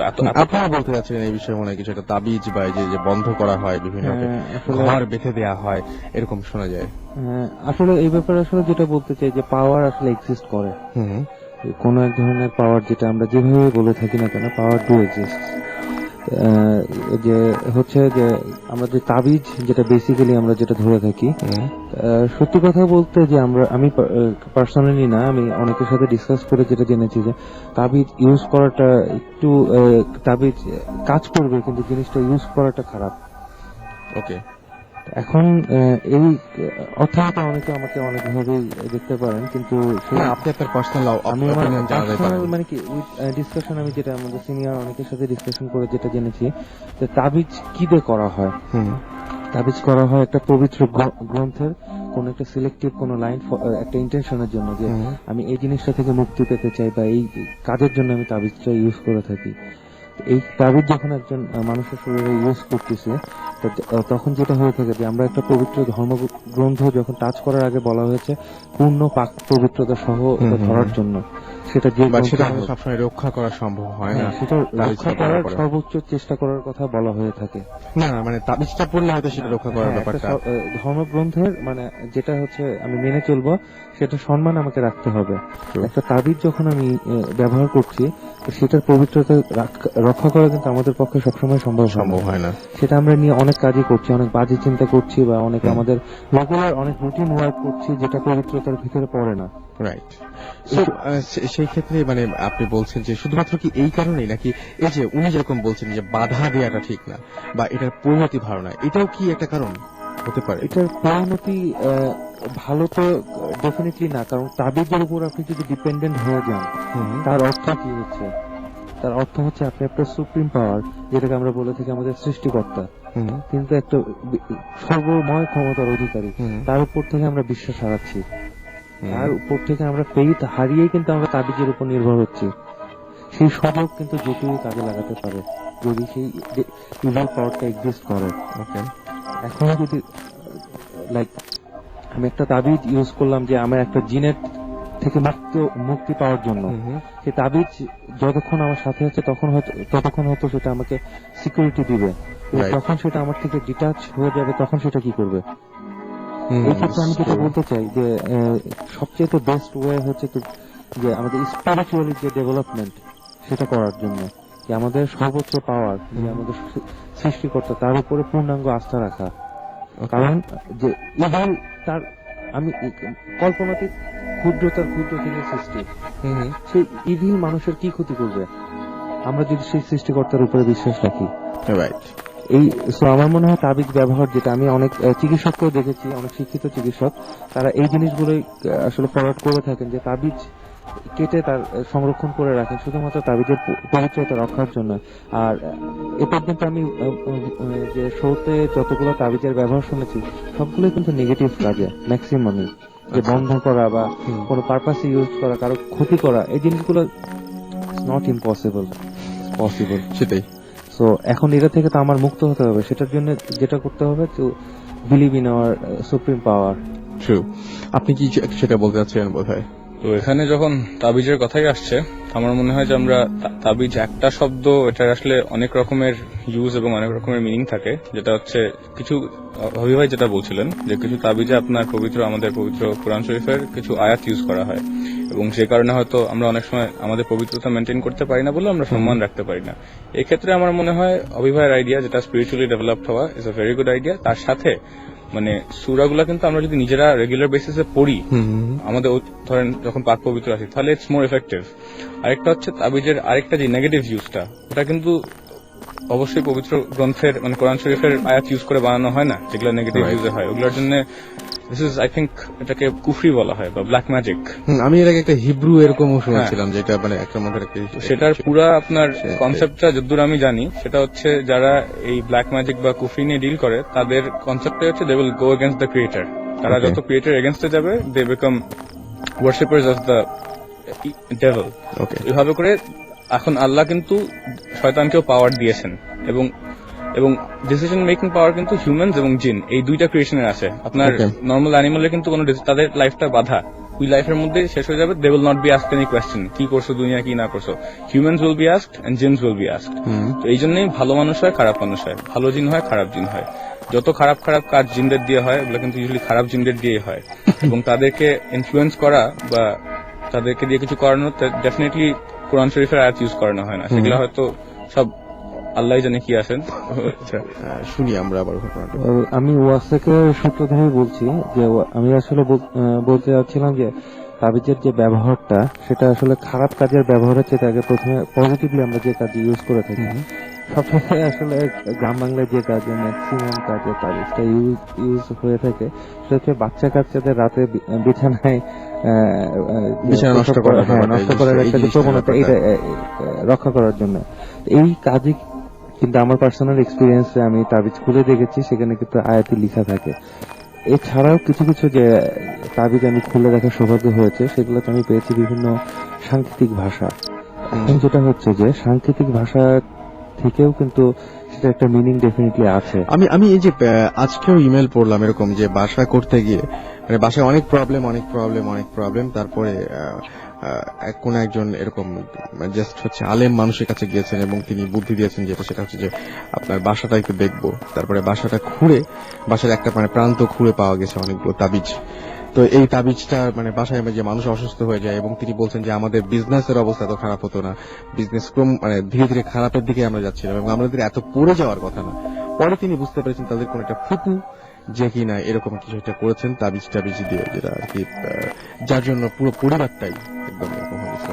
এরকম খুব বিয়ার্ড ঘটনা শোনা যায় যে বাসার খুব অদ্ভুত জায়গা থেকে মানুষ তাবিজ বের করে। অনেক সময় শুনেছি যে ওয়ালের ভিতরে প্লাস্টারের ভিতর থেকে নাকি ভেঙে তাবিজ বের করতে হয়েছে, মাটি খুঁড়ে তার তলা থেকে বের করতে হয়েছে, এক কলসি ভরা তাবিজ পাওয়া গেছে। তো মানে এভাবে করে তাবিজ শুনতে আসলে ওয়ার্ডটা শুনলে এখন একটা পুরো নেগেটিভ একটা এফেক্ট চলে আসে, তাবিজ আসলে খারাপ। বাট এটার যে ইনিশিয়ালি যে আলেমরা যে কারণে ইউজ করতেন এক সময়, যে মানুষকে বাসায় রাখতে দিতেন, যে ঠিক আছে এটার মধ্যে একটা আয়াত ভরে দিলাম, কেন তাবিজটা বেসিক্যালি কি আমরা যখন দেখি ওটা একটা রূপা বা স্বর্ণের কোনো একটা খোলস টাইপের, যার মধ্যে আপনার আয়াত রেখে তাকে মোম দিয়ে পুড়ে দেওয়া হয় so that it is intact, যাতে পানি লাগলে ভিজে না যায়, নষ্ট না হয়ে যায়।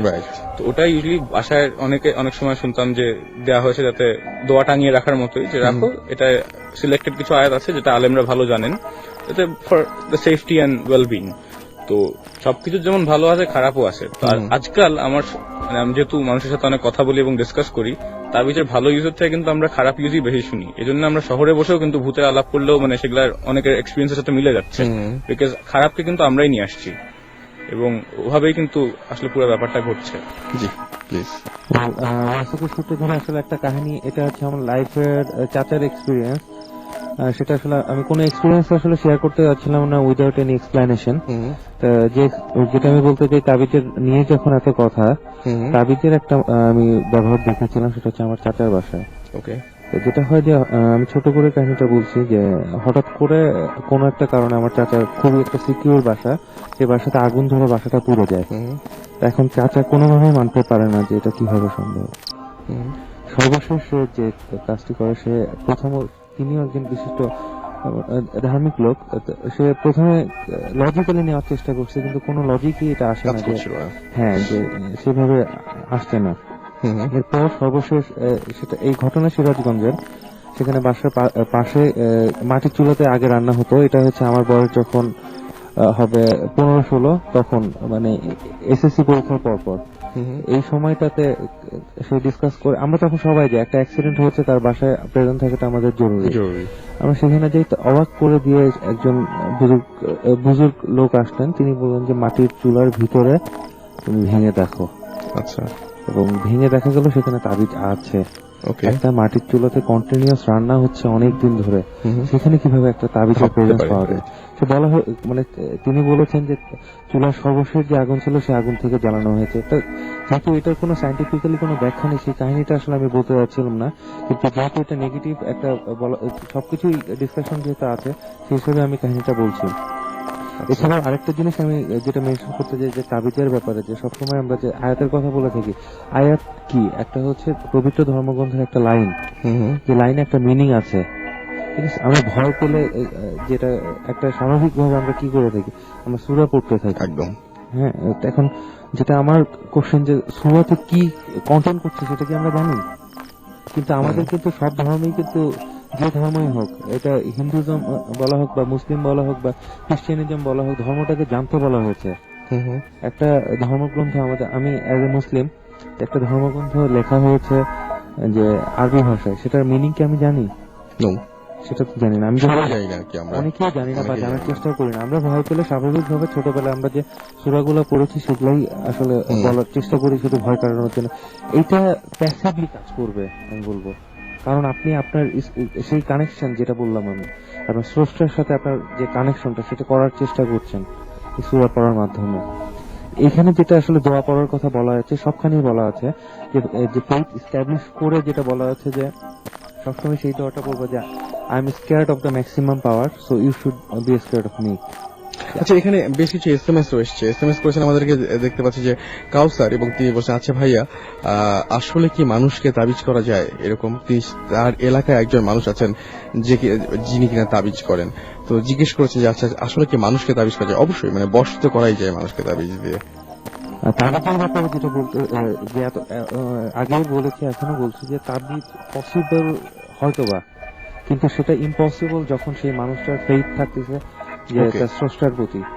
আপনি যখনই আপনার বিশ্বাস থেকে হেলে পড়বেন, তখনই কিন্তু আপনার তাবিজটা আপনার উপরে সত্যি আসর করতেই পারে। দুর্বল মানুষের ক্ষেত্রে সবচেয়ে দুর্বল মানুষের মন কখন দুর্বল হয়? যখন সে কনফিউজ থাকে যে স্রষ্টাকে বিশ্বাস করবো কি করবো না, বা একটা কোনো কিছুকে বিশ্বাস করবো কি করবো না, তখনই কিন্তু আমাদের উপরে এই শক্তিগুলো ভর করার পসিবিলিটি থাকে। এক্সিস্ট করে কি করে না কিন্তু সেটা পরের ব্যাপার, কিন্তু লজিক্যালি কিন্তু এই জিনিসগুলোই প্রথমে আমাদের সামনে আসে। রাইট। আচ্ছা, কি যেন এখানে মেনশন করে রাখি যে যেখানে মানুষকে বশ করার কথা আসছে, তো তাবিজ দিয়ে কিন্তু ইউজুয়ালি এই তাবিজগুলোর সাথে কিন্তু জিনের রিলেশন থাকে। তাবিজগুলো কিন্তু এমনিতে কাজ করে না, সেগুলোর থ্রুতে কোনো একটা জিনকে দিয়ে কাজগুলো করানো হয়। আর যেখানে আমার মনে হয় যে, মানে যেটা আমি প্রথম একবার বললাম যে আমাদের আল্লাহ কিন্তু শয়তানকেও পাওয়ার দিয়ে রেখেছেন, এবং টু দ্য এক্সটেন্ট যে আমাদের নবীজি সাল্লাল্লাহু আলাইহি ওয়াসাল্লামকেও কিন্তু এভাবে কুফরি করে তাবিজ করে ক্ষতি করা হয়েছিল। 10 সূরা ফালাক এবং সূরা নাস নাজিল হয়। তো এখানে তাহলে আমরা কিন্তু তুচ্ছ, therefore আমাদের কিন্তু আরো মাথায় রাখা উচিত যে we have to be more careful from all the negative energy that is there. ওকে। আসলে মানে তাবিজের কথাটা যখন উঠলো, আমার অনার্স নাই, মানে খুব একদম প্রথম দিককার একটা এক্সপিরিয়েন্স। তখন আমি ক্লাস 8-এ পড়তাম। আমার খুব শখ ছিল বাঁশি বাজানো, তো আমি বাঁশি বাজানো শিখলাম আমার একজন টিচারের কাছ থেকে। উনি থিয়েটার ছিলেন। আচ্ছা। তো আমাকে আমার বাঁশি বাজানো দেখে আমাকে একদিন আমার একটা ফ্রেন্ড, সে কুষ্টিয়া গিয়েছিল। আচ্ছা। সে কুষ্টিয়া থেকে আসার সময় তার মনে, মানে একটা বাঁশি দেখে তার কাছে মনে হলো যে সে আমার জন্য বাঁশিটা কিনবে। হ্যাঁ, তো সে বাঁশিটা কিনে নিয়ে আসলো। তো বাঁশিটা আমাকে সে দিল, আমার মানে তখন আমার বার্থডেও ছিল, তো আমার বার্থডেতে সে গিফটটা দিয়েছিল। তো আমি ওই বাঁশিটা বাজাতাম, এবং ওই বাঁশিটা যখন বাজানো শুরু করলাম, আমার একটা নেশা হয়ে গিয়েছিল। বাঁশি একজন গিফট করার পর আমার কাছে খুব ভালো লাগছিল যে আমাকে একজন একটা গিফট দিয়েছে বাঁশি। তো আমি বাঁশি বাজাতে শুরু করলাম আমার বাসার পেছন দিকে। আমি নিকেতনে থাকি, এবং নিকেতনে তখনও বাড়ি ঘর খুব একটা হয়নি। আচ্ছা। খুব কম ছিল, মানে আমার বাসা থেকে অনেক দূর পরে আরেকটা বাসা, মাঝখানে কনস্ট্রাকশনও অনেক জায়গায় হচ্ছিল না। তো রাতে আমি বসে আমার বাসার পিছনের বারান্দায় বসে বসে মানে বাঁশি বাজাতাম। তো আমার একটা নেশা হয়ে গিয়েছিল বাঁশি বাজানো, এবং বাঁশি বাজাতে বাজাতে বাজাতে একটা সময় আমি হয়তো খেয়ালও করতাম না। একটা সময় আসলো যে আমাকে মাঝে মাঝে, মানে আমার বাবা বলতেন যে মাঝে মাঝে দেখতাম যে তুমি বাসা থেকে বেরিয়ে যাচ্ছ, ক্যামেরাতে লাগানো। তো মানে দেখতো বাবা যে দরজা দিয়ে বেরিয়ে আমি যাচ্ছি উপরে, ছাদে গিয়ে বসে বাঁশি বাজাতাম। এই বাঁশি বাজানোর সময় আমার একটা এক্সপিরিয়েন্স যেটা হতো যে খুব নাইস একটা স্মেল আসতো আমার আশেপাশে, খুবই সুন্দর একটা গন্ধ আসতো। এবং আমি যখন বারান্দায় বসে বাঁশি বাজাতাম, বাঁশি বাজানোর সময় চোখটা বন্ধ থাকতো, এবং কেন জানি মনে হতো পাশে কেউ একজন আছে, মানে কারো একটা অস্তিত্ব। হ্যাঁ, এটা কিন্তু ফিল করা যায়, না দেখলেও বোঝা যায় যে হ্যাঁ আমার চারপাশে কেউ আছে বা কেউ আমাকে দেখছে। এই জিনিসটা কিন্তু ফিল করা যায়। মানে জিনিসটা হচ্ছে যে আমি তখন ফিল করতাম যে আমার পাশে একজন বসে আছে, এবং একটা আওয়াজ হচ্ছে বা একটা নিঃশ্বাস নিচ্ছে, সেটা আমি বুঝতে পারতাম। তো বাঁশি বাজানোটা আমার একটা নেশা হয়ে গিয়েছিল। ওকে। এবং আমি যখনই আপনি বাঁশি বাজাতাম, আমার কাছে চোখ বন্ধ করে যখন আমি বাঁশি বাজাতাম, রুমে, ছাদে, পিছনে, যেখানে আমি বাঁশি বাজাতাম, আমার কাছে মনে হতো যে পাশে একজন বসে আছে এবং শুনছে, এবং আমি যে বাজাচ্ছি সেটা অ্যাপ্রিসিয়েশনটা তার ভিতরে আমি ফিল করতাম। ওকে। একদিন আমার একটা ছোট কাজিন, সে আমার বাঁশিটা নিয়ে, মানে আমার টেবিলে ছিল, সকালবেলা আমার বাঁশিটা নিয়ে সে খেলতে গিয়ে, বাচ্চা মানুষ, সে বাঁশিটা ভেঙে ফেলে। বাঁশিটা যখন ভেঙে ফেলে, ভেতরে আমি দেখলাম বাঁশির ভেতরে কিছু ইনস্ক্রিপশনের মতো, মানে কিছু জিনিস লেখা ছিল। মানে এটা দাগ বলা যাবে না, মানে জিনিসটা যে বাঁশিটা কিন্তু বাঁশের বানানো, ভেতরে কিন্তু হাত দিয়ে কেউ লেখাটা সম্ভব না, একদমই না। ভেতরে কেন জানি মনে হচ্ছিল যে কিছু একটা লেখা ছিল। মানে জিনিসটা হচ্ছে একটা দাগ দেওয়া একটা জিনিস, বাট আপনি যে কোনো ভাষারই একটা লেখা দেখলে কিন্তু বুঝতে পারবেন যে এটা একটা ভাষায় লেখা, এটা দাগ। ওকে হিব্রু ভাষা যদি আপনি দেখেন, আপনার কাছে কিন্তু হিব্রু ভাষা কিন্তু বেসিক্যালি যে দাগ দিয়ে লেখা। কিন্তু একটা লাইনে যখন থাকে তখন কিন্তু বোঝা যায় যে না, এটা একটা ভাষা যেটাতে লেখা। This is true. এবং ওই বাঁশিটার ভেতরে কেমন জানি একটা ইনস্ক্রিপশনের মতো ছিল। ওই বাঁশি বাজানোর ভাঙার পরে আমি যখন অন্য বাঁশি বাজাই, আমার কিন্তু সেই নেশাটা চলে যায়। ওকে সেই বাঁশি বাজানোর সেই নেশাটা চলে যায়। কিন্তু মাঝে মাঝে যখন ধরেন আমি খুব রাতে বাঁশি বাজাতে বাজাতে মানে যারা বাঁশি বাজায় তাদের একটা জিনিস থাকে, কিন্তু একটা সময় মানে তারা ভুলে যায় টাইম এবং যে স্পেসটা কতক্ষণ ভুলে ধরে যায়। বাজাচ্ছি বা এরকম, এটা যে কোনো মিউজিশিয়ানের ক্ষেত্রে এই জিনিসটা হয়ে খুব যায়। বেশি হয়। হ্যাঁ তো সেটাই। ওইটাই আর কি মাঝে মাঝে ফিল, যখন এরকম হতো তখন কিন্তু হঠাৎ করে ফিল করতাম যে হ্যাঁ, কেউ একজন আছে পাশে এবং অ্যাপ্রিসিয়েট করছে আমি যে বাজাচ্ছি। ওকে দিস ওয়াজ এটা হচ্ছে আমার মানে আমার জীবনে প্রথম যেটা আমার একটা সুপার ন্যাচারালের সাথে একটা ফিলিংস করাটা আর কি, এক্সপিরিয়েন্স করা। আরো ঘটনায় আমাদের হাতে বেশ সময় কম, সুতরাং আমরা দ্রুত এখন এগিয়ে যাব। ওয়েল, আসলে ঘটনা কিছু আগের ঘটনার সূত্র ধরে বলতে চাই। ওয়াসেক যে বলল যে আমাদের উত্তরা হাইওয়ের কথা, যে উত্তরা হাইওয়েতে অনেক সময়, আর রাসেল ভাই আপনিও বলেছেন যে উত্তরা হাইওয়েতে অনেক কিছু দেখেছে। তো যে এক্সপিরিয়েন্স আমি নিজে কখনো করিনি, কিন্তু আমার ফ্যামিলির অনেকে করেছে, সেই এক্সপিরিয়েন্সের দু একটা আমি বলতে চাই। যে আমাদের দেশের বাড়িতে একটা গোরস্থান আছে বিশাল বড়, সেটা কয়েকটা গ্রামের একটা গোরস্থান। এখানে বিশ্ব রোড, যেটা হাইওয়ে বলা হয়, এই হাইওয়ে করার সময় রাস্তাটা আগে অনেক ঘুরে ছিল যখন রাস্তাটা ছোট ছিল, কিন্তু রাস্তাটা হাইওয়ে করার জন্য রাস্তাটা স্ট্রেইট করাটা খুবই ইম্পর্টেন্ট ছিল। এখন যেটা করা হয় যে সরকারিভাবে অধিগ্রহণ যেটা বলে, রিকুইজিট করে নিয়ে রাস্তাটা করা হয় স্ট্রেইট, কিন্তু সেটা করা হয় গোরস্থানের মাঝামাঝি দিয়ে। এখন যেটা হতো যে সবসময় আমি শুনতাম যে প্রায় রাস্তাতে অ্যাক্সিডেন্ট হতো। এটা জাস্ট অ্যাক্সিডেন্ট একটা রাস্তাতে হতেই পারে, কিছু না।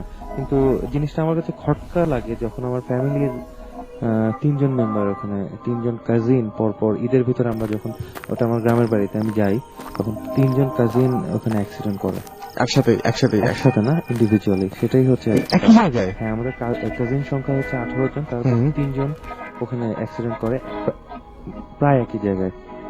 যেটা হয়ে থাকে যে খুবই মানে আমাদের ফ্যামিলির যেটা ট্রেন্ড আছে যে আমাদের সবাই একটু বাইকার টাইপের, ওখানে কি আমরা সবাই বাইক রাইডে বের হতাম। তো আমাদের গ্রামের যে বাসা, সেখান থেকে পদ্মা নদী, যমুনা নদী দেখা যেত প্রায় কিছু দূরে।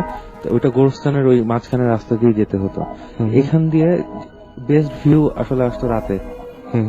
আমরা তো শহরের মানুষ, আমাদের কাছে অত কিছু কেয়ারিং নেই, খুব স্পিডে আমরা জাস্ট ওই রোডটা পাস করে স্বাভাবিকভাবে আমরা যখন 2-3 জন একসাথে যেতাম ওইভাবে যেতাম। কিন্তু যেটা হয়, আমাদের যে 3 জন অ্যাক্সিডেন্ট করে তারা বলে যে আমরা রাত্রে যখনই আসি, 3 জনের প্রায় কাহিনী সিমিলার, যে আমাদের মনে হচ্ছে যে someone is blocking my road. Okay, আমি সাইড দিচ্ছি, সে আরো ব্লক করে আমাকে। এভাবে করতে করতে সে তাকে সাইড দিতে গিয়ে সে অ্যাক্সিডেন্ট করে। ওকে, এটা জাস্ট একজন মানুষের ক্ষেত্রে পসিবল হলো, সেটা হয়তো আমাদের মেনে নেওয়া যেত, কিন্তু 3 জন মানুষের ক্ষেত্রে এই জিনিসগুলো আসলে কিছুটা স্কেয়ারি। আর এর সাথে আরেকটা জিনিস, যে স্পিডের কথা বলা আছে, যে পাওয়ার গুলোতে এক্সিস্ট করে, সে গোরস্থানের সামনে যেটা বলা হয়ে থাকে যে তুমি তোমার আইদার তুমি তাদেরকে রেসপেক্ট করে কোনো কিছু বলে যাও, তাদেরকে যেটা বলে হয়ে থাকে যে গোরস্থান দেখলে তুমি সালাম দাও, বা কিছু একটা তাদের স্মরণ করে তুমি তাদের রেসপেক্ট করে রাখো, যে সেখানে যে দেহগুলো আছে, একটা হিউম্যান বডি মারা যাওয়ার পরে তাকে কেন আমি রেসপেক্ট করবো, কোশ্চেন যদি করেন, এটার একটাই কারণ যে একটা সোল ক্যারি করে আসছে সেই বডিটা এতদিন, দ্যাট মাস্ট বি রেসপেক্টেড। ওকে, আমরা শেষ করে ফেলবো। হ্যাঁ, তাহলে আমরা সামারাইজ করি আজকে। শুধুমাত্র আমরা বলবো তার আগে যে আপনাদের SMS দিয়ে শেষ করবো, এবং SMS যারা পাঠাচ্ছেন তাদেরকে আরো একবার বলছি, মোবাইলের মেসেজ অপশনে গিয়ে টাইপ করে ফেলুন SHOUT শাউট স্পেস আপনার নাম স্পেস আপনার মেসেজ, পাঠিয়ে দিন 9840 নম্বরে। আপনাদের SMS দিয়ে আমরা শেষ করবো একটু পরেই। হ্যাঁ প্লিজ। হ্যাঁ, তাহলে সামারাইজ করি। মোটামুটি আজকে আমরা যেগুলো আলোচনা করলাম তার মধ্যে এখানে গোরস্থানে সম্মান দেখানোর কথা আছে, বা মাজার শরীফে সম্মান দেখানোর যে কথাটা আছে, এটা আমরা আরেকদিন হয়তো ডিটেইলস আলাপ করবো। যে কথাটা হচ্ছে সোল নেভার ডাইজ। কিছু কিছু মানে কনসেপ্ট আছে যেখানে the body dies but the soul transforms, এই ডাইমেনশন থেকে আরেকখানে যাচ্ছে। দেয়ারফর সম্মান কিন্তু না দেখানোটার কোনো, বিকজ এনার্জি কিন্তু আমরা যেটা সাইন্টিফিক্যালি বলি, এনার্জি কিন্তু কখনো নাই হয়ে যায় না, এটা ট্রান্সফর্ম করে, and soul is totally an energy. তারপরে আমরা আলোচনা করি উত্তরার জায়গাটা, দেয়ারফর উই নাও নো যে হয়তো নেক্সট টাইম আমরা কেউ উত্তরায় গেলে ডেফিনেটলি জায়গাটা রেসপেক্ট শো করে যাবো, সালাম দিয়ে হোক, অবশ্যই অবশ্যই। তাবিজ নিয়ে আমরা অনেক আলোচনা করলাম, তো তার মধ্যে ভয় পেলে ভালো, ইনফ্লুয়েন্স হলে খুবই খারাপ, বিকজ আমি জানি যে যারা তাবিজকে নেগেটিভ কাজে ইউজ করে এটাকে শিরক বলে, মানে আপনি সৃষ্টিকর্তার বিরুদ্ধে কাজ করছেন, এবং সেটার কখনো কোনো পজিটিভ এফেক্ট আপনার সাময়িকভাবে মনে হবে যে আমি অনেক পাওয়ারফুল হয়ে গেছি, পাওয়ার পেতে সবারই ভালো লাগে, ultimately it is never good. এবং আমি বলেছি যে সবার যারা এগুলো নিয়ে ডিল করে তাদের এন্ডিং ইজ একদম ভয়াবহ হয়। রাইট। এছাড়া আর কিছু মনে হচ্ছে না, বাট হ্যাঁ, have faith on your creator, এটা হচ্ছে সবথেকে Exactly. বড় কথা, যে আপনার সবসময় যেটা বিশ্বাস করতে হবে যে আপনার সৃষ্টিকর্তা হচ্ছে সর্বময় ক্ষমতার অধিকারী, তিনি এনিথিং ইজ পসিবল, যে যদি আপনি তাকে বিশ্বাস করে থাকেন কোনো খারাপ শক্তি আপনাকে বশ করতে পারবে না। আমরা আশা করব আমাদের অনুষ্ঠানের পরে আপনারা সৃষ্টিকর্তার নাম নিয়ে সবাই আরামসে ঘুমিয়ে যাবেন। সেটাই। আচ্ছা, আমি তাহলে শেষ করি আমার কাছে আর জি। আচ্ছা রাসেল ভাই, একটা অনেকক্ষণ পর আসলে ভূতের কাহিনী হলো, একটা কোশ্চেন এসেছে আমার মোবাইলে পার্সোনালি, সেটা হচ্ছে আমার একটা ফ্রেন্ড, আমার নাম হচ্ছে, কয়েকজন মিলে পাঠিয়েছে, আদিল এবং শামীম, এরা পাঠিয়েছে যে আসলে লোহা নিয়ে থাকলে কি ভূত আমাদের সাথে থাকবে কি থাকবে না। এই ক্ষেত্রে আমি একটা মজার কাহিনী বলতে চাই, যে আপনাদের জানা উচিত আমাদের দেহের যে ব্লাডটা আছে, ব্লাডের রক্তের রং হচ্ছে লাল, সেই রক্তের রং লাল হওয়ার কারণ হচ্ছে সেখানে প্রেজেন্স অফ ফেরাস, লৌহ কণিকা। সোজা হিসাব যে আপনার লোহা, একটা এক্সট্রা লোহা আপনার কাছে রাখতে হবে না। আরেকটা জিনিস, অন্ধকারকে ভয় পাওয়ার কিছু নেই, কারণ অন্ধকার, একটা ব্লাইন্ড মানুষ সে কিন্তু আলো দেখে না, তাহলে হিসাবে তার সারাদিন তার আশেপাশে অনেক স্পিরিট এন্ড অনেক সোল ঘুরঘুর করার কথা। এসব কিছু ইলজিক্যাল জিনিসপত্র থেকে আমরা বের হয়ে আসার চেষ্টা করবো। ওকে। কিছু ক্ষেত্রে কিন্তু লজিক কাজ করে না, এটা আমাদের মনে রাখতে হবে।